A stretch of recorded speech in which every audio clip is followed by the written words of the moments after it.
Hey again, everybody. Today I want to talk about how, in pretty much all aspects of our lives, we are given our own share of the good and the bad. Um, we're given our own share of pretty much everything.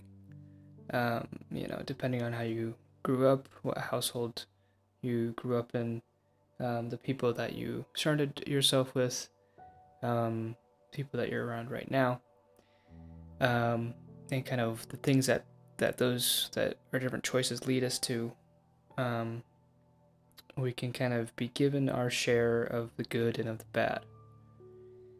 And so I was thinking about this because, of course, I drove back yesterday, which was a very tiring drive. I got back, I was really tired, so I didn't upload yesterday. But I was listening to more podcasts, and some of the things that they were talking about was like, well, one of the main things was um, how the thing that kind of separates the average person from the exceptional person or the above average is that we're all kind of given the same thing, or very similar things. Now, it's not to say that everybody has the same hardships, because people definitely go through very different things, and that kind of defines a lot of things, but that we are all given hardship, and we're all given good things, and depending on how we use those things is what separates us. And so I was thinking on this because in other videos I've kind of talked about how, like in my Sonder video, talking about how everybody has their own story, and you can be a side character or you can be a main character in that story, but you're always going to be the main character of your story. And so kind of the idea that we all are given a share of pain, and we're all given a share of pleasure and good things. And I think the most important thing, though, is the share that we have of hardship, because everybody goes through hardship in different ways, and for other people it's a lot more obvious of what that hardship is, and for some people it's very internal, and it's harder to see or harder to kind of identify what the cause is. And so, but what kind of is going to separate you from everybody else is what you do with that. And so when you have hard things going on, are you going to be the person that is just going to sit down, let it happen, and sometimes you have to just let it happen, let the storm pass. But are you getting yourself back up after it? Are you turning those negatives into positives, looking at the bright side of things, pulling what you can out of it, even if it's very little, out of the situation, and making the most of it? And so I was writing this, I was kind of writing down some different topics that I might want to talk about on my notes app. And so I was in the car today. I was hanging out with my brother and his wife a lot today because we went and saw some family. Tomorrow's Thanksgiving and stuff. And so in the car, though, I was having a very, I don't know. I mean, it might be because I was tired, but I'm just sitting there listening to music, and I was kind of just having a very introspective moment there in the car. And if you're like me, those moments really happen, kind of when you're in the car, kind of in those, what I like to call them, kind of in between spaces, where you're, especially when you're actually moving, there's that time and that space in between. And I would have all of these deeper thoughts a lot when I would walk between my apartment last year and to my classes. So these kind of in between spaces is kind of where I have these thoughts.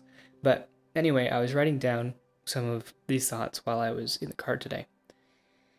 And so I was thinking about how in a different video I had talked about how I'm kind of experiencing this kind of ambient sadness, or there's kind of a sad undertone to things.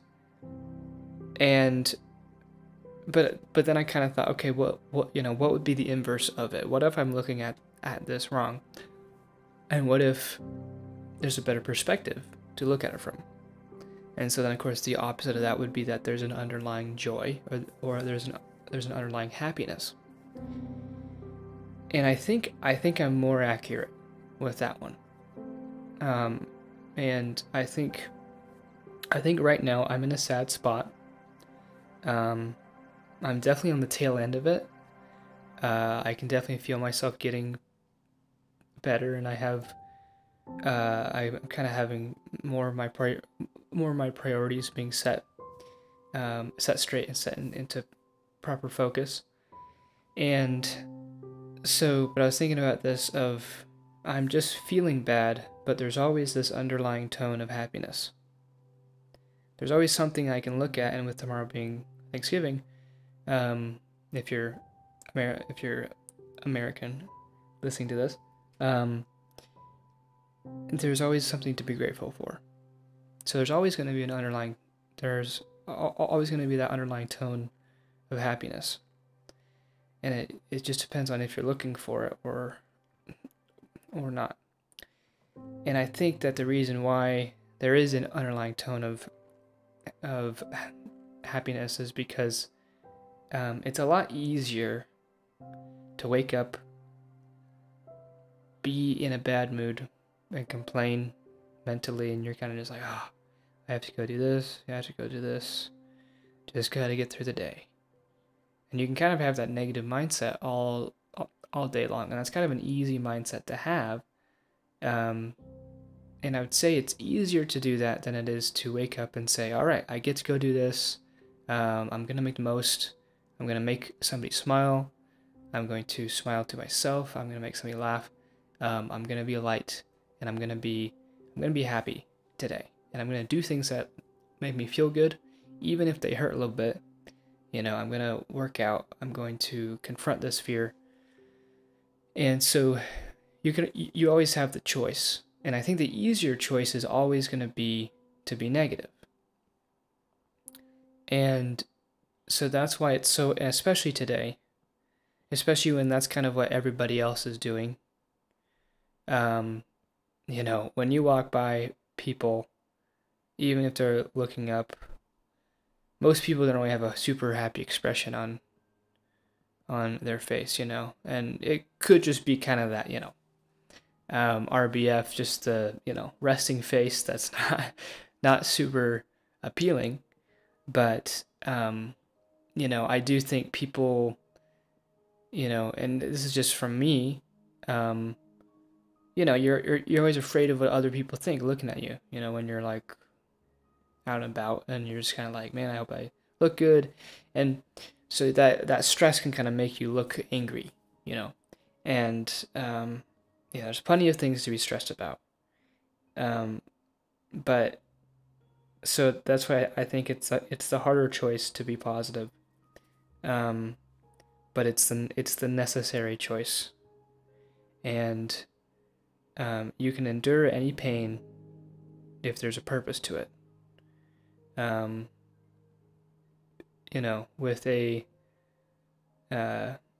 With a why, you can bear almost any how. Kind of thing. So, kind of, to bring it back to the share idea, we are all given a share of positive things and of negative things at any given point, right? And sometimes it may seem like our share of negative things is bigger than somebody else's share. Our share of positive things is less than somebody else's share. But it's harder to make the choice to be positive about what our share is. But it is a choice. And I think that choice becomes easier the more that you do it. It's like strengthening any kind of muscle. It's a mental training of, okay, today I'm only going to focus on what I do have and what I can do with it, and the positive things. What do I have going for me? I have so many things going for me. And you don't think about what's not going for you, because you can't really do anything about things that aren't going for you, um, unless there are steps that you need to take. But then those things are going for you because you're making those steps. So it's a slight shift in perspective. And so applying this to my life is very much moving forward, because when I got back home yesterday, back to my apartment yesterday, as I got closer and closer to town, I started seeing things that I was familiar with. I could feel the stress building, because I had just been home. I had just been, around family and close friends for the weekend, and that was kind of the break, kind of a mental break. I was still thinking about some negative things while I was there, and it was kind of hard not to show that, but I'm coming back towards town, and just this dread is just hitting me. And I'm like, man, I know what I have to do. I know the work that I need to be doing. But I'm scared. And, and I kept telling myself, man, like, I wish I didn't have this underlying sadness behind everything. Like, no matter what I did, to think positively, within like a few minutes, within, an hour, or when I tried to go to bed, those hit me. And then even when I do sleep, like last night, I had some dreams that were digging up some memories. And so I wake up and I'm just like, dude, come on, man. Like, even my subconscious is just reminding me of these things, and I'm just like, and it just hurts. So, but kind of, I don't know, be able to laugh at the absurdity of it. Be able to see, man, this negative mindset that I'm putting on is just absurd. Like, it gets to a point where you kind of step back and you're like, why does it matter? Why am I making such a big deal about this? Why don't I instead look on what I do have going on? What do I have going for me? And what do I have to change to have these things going for me?